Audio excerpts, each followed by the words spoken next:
Hello, my name is Alyssa. I come from France and I'm going to tell you a story about my home city, Lyon. Lyon is an amazing French city.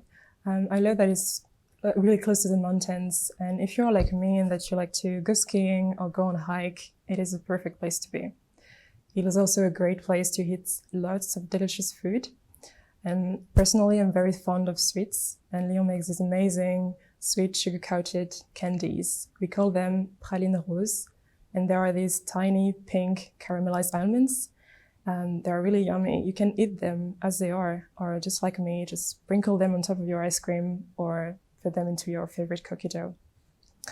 But there are many other things that I love about my city, and I especially like how the old part of the city and the young one just live together.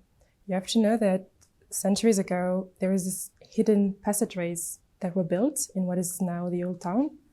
And we call these passageways traboules. The traboules used to allow the people that were living in the upper town to cross the streets from their home and to reach the river as quickly as possible in order to get water. So it was a really smart way to travel. But at the same time, it also became a really great way to hide, for example, in times of war. But today, the traboules are a very amazing way to discover the city, because there are these really great hidden networks that allow you to explore the city in a way that, honestly, most people don't know about. They say there are as many as 400 traboules today, but only 40 can be accessed freely. As I'm concerned, I've tried to find a lot of them, but I've only managed to find a couple. That's why I love to go explore the city, go in the old town, walk down these really narrow cobbled streets and find as many traboules as I can. So you may have and pass by lots of doors, but only a few are going to lead you to one of these hidden passageways. So you may wonder, how do I know which door to take and which one of these just lead me to a passage alley? Well, just look for symbols. Usually these hidden passageways have a lion head, above the door. And you have to look for them, just keep your eyes open, and hopefully it will make you discover the city in a way that is really unique.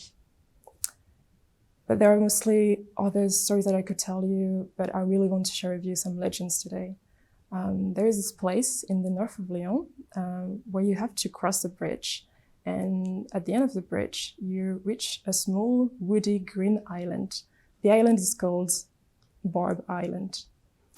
Barbe Island means a wild island.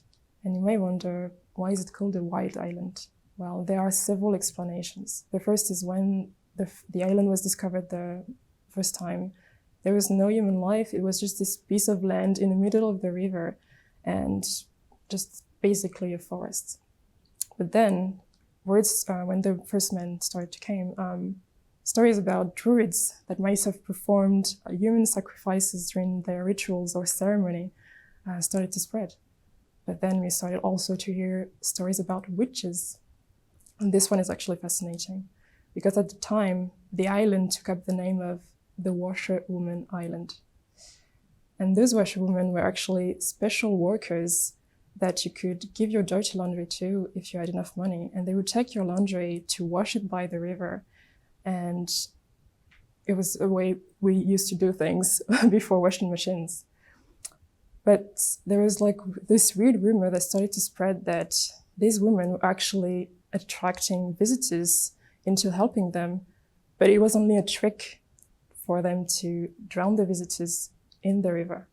That's quite a scary story. When I think about it, I imagine these really strong, powerful women with their big arms from working the laundry. And I imagine them innocently asking for help. So I guess they would say, "Welcome, visitors. Welcome into your beautiful city. Would you be kind enough today to help me with my laundry? I've got so many of it." And I imagine, yes, that the visitor would say, "Of course, yes." But little did he know that a few minutes later, he would just be pushed into the swirling river of the sun. Well, it's quite a scary story, right? But at the same time, this one might just be true, because many bodies were found in the river. There is another legend that I want to share with you, and this one is also centuries old. So about 1200 years ago, there was this very brave soldier named Roland. He tried to warn his king during a battle that took place at the border between Spain and France.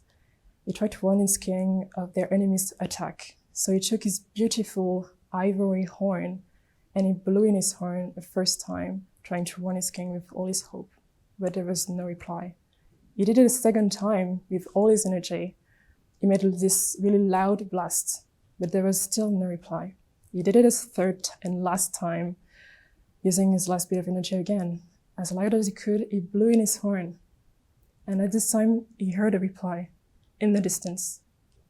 Unfortunately, it was not his king coming to fight, but it was the enemy coming straight at him and his men. So that day, Roland was quickly found and killed. But what became of his horn? Well, nobody knows. The horn was never found. And this beautiful object that was all curved around like an elephant tusk and painted red inside was just said to have traveled down to the island of Barbe and buried there. So you see that's a lot of treasures, and there are many more treasures that are said to have traveled down to the island and buried. So when I think about these stories and mysteries surrounding the city, I'm just thinking that it could still be time to go on a mission to find more hidden treasures. That's why I love my city so much, and I especially like to go on walks in the old town again, but also on Barbe Island. And when I sit by the shores and imagine these washerwomen that might have been washing the laundry, but also tricking some visitors, I can help feeling a bit of this eeriness around, but also marvel at this natural beauty of this really special environment. So that was my story about my hometown, Lyon. I hope you liked it and enjoyed it. Thank you for listening, and I will tell it now in my mother tongue, so in French. Bonjour, je m'appelle Alissa, je suis française et je voudrais vous raconter l'histoire de ma ville, Lyon. Lyon est une ville incroyable. J'aime particulièrement le fait qu'elle soit très proche des montagnes et de magnifiques vallées. Et si vous êtes comme moi et que vous aimez partir en randonnée ou aller skier à la montagne, je trouve que c'est vraiment l'endroit idéal où vivre. Lyon est également très réputée pour sa cuisine. Elle a été de nombreuses fois nommée capitale de la gastronomie. J'aime beaucoup les sucreries et Lyon fait vraiment de super bonnes confiseries qu'on appelle les pralines roses. Ces pralines roses sont des petits bonbons roses faits à base d'amandes enrobées de sucre caramélisé. Et vous pouvez les manger tels quels, mais moi ce que j'aime faire, c'est les rajouter dans mes cookies par exemple et les manger comme ça. Et je vous assure que c'est l'un des péchés mignons de la plupart des Français et des Lyonnais.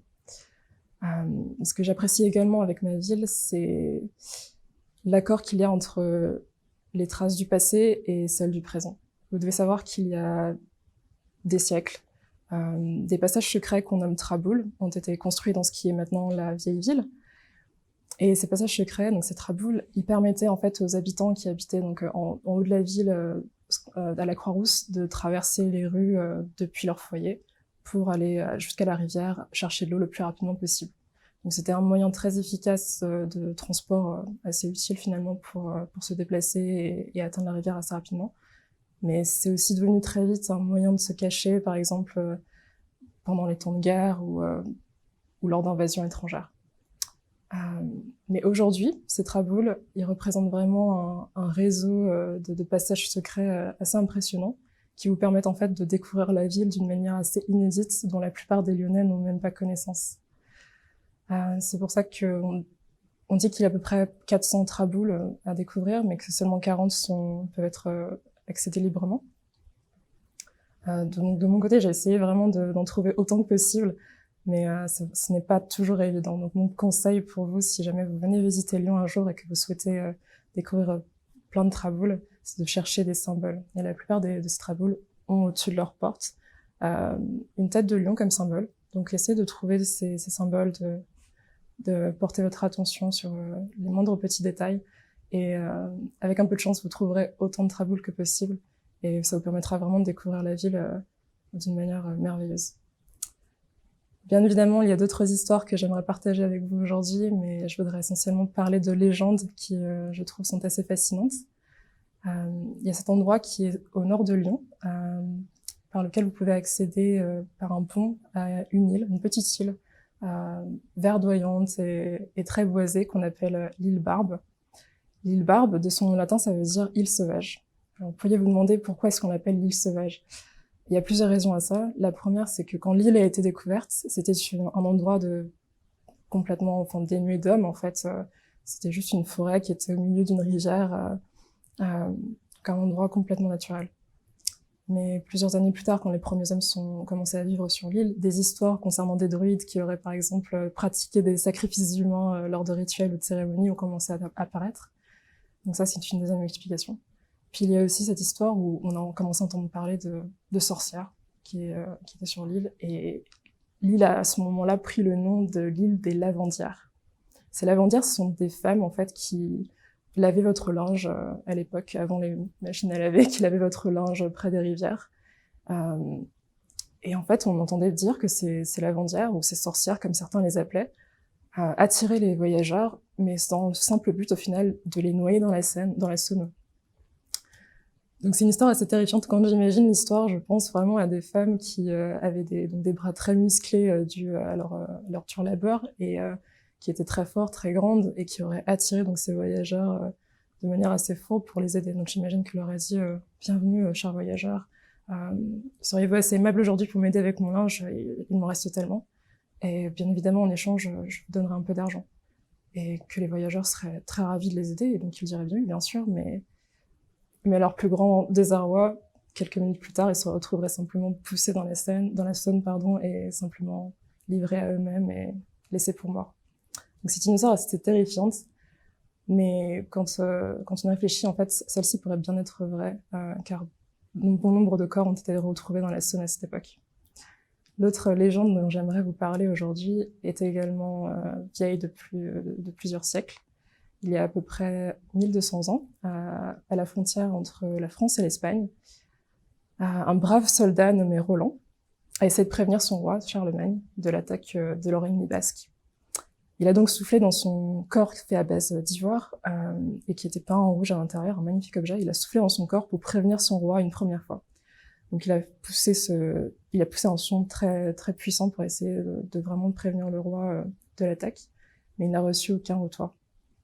Il a soufflé dans son corps une deuxième fois, aussi fort que possible en utilisant vraiment toute son énergie, mais son appel resta de nouveau sans retour. Et une troisième fois, il tenta encore de prévenir le roi en soufflant dans son corps aussi fort que possible. Et cette fois-ci, il reçut un retour. Au loin, il entendit quelque chose. Malheureusement, ce n'était pas son roi qui venait combattre l'ennemi, mais c'était l'ennemi lui-même qui venait jusqu'à Roland et ses hommes. Ce jour-là, donc, Roland a été vite trouvé et malheureusement tué. Mais qu'est-il advenu de son magnifique corps d'ivoire? Eh bien, personne ne le sait. Le corps n'a jamais été retrouvé, mais plusieurs années plus tard, des rumeurs ont commencé à apparaître que le corps aurait été transporté et amené sur l'île Barbe pour y être enterré. Donc, vous voyez, ce sont plein de mystères qui entourent Lyon et l'île en elle-même, qui sont très intéressantes et qui me font penser que même encore aujourd'hui, en final, il serait totalement possible peut-être de partir à l'aventure, partir en mission pour trouver plus de trésors cachés. C'est pourquoi j'adore Lyon, j'adore ma ville et son histoire, et j'aime particulièrement me promener sur l'île Barbe quand il fait très beau, et voir tous ces paysages magnifiques, et en même temps penser à tous ces fantômes qui pourraient encore aujourd'hui être bien présents. C'était donc l'histoire de ma ville de Lyon. J'espère qu'elle vous a plu, je vous remercie de m'avoir écouté. Merci.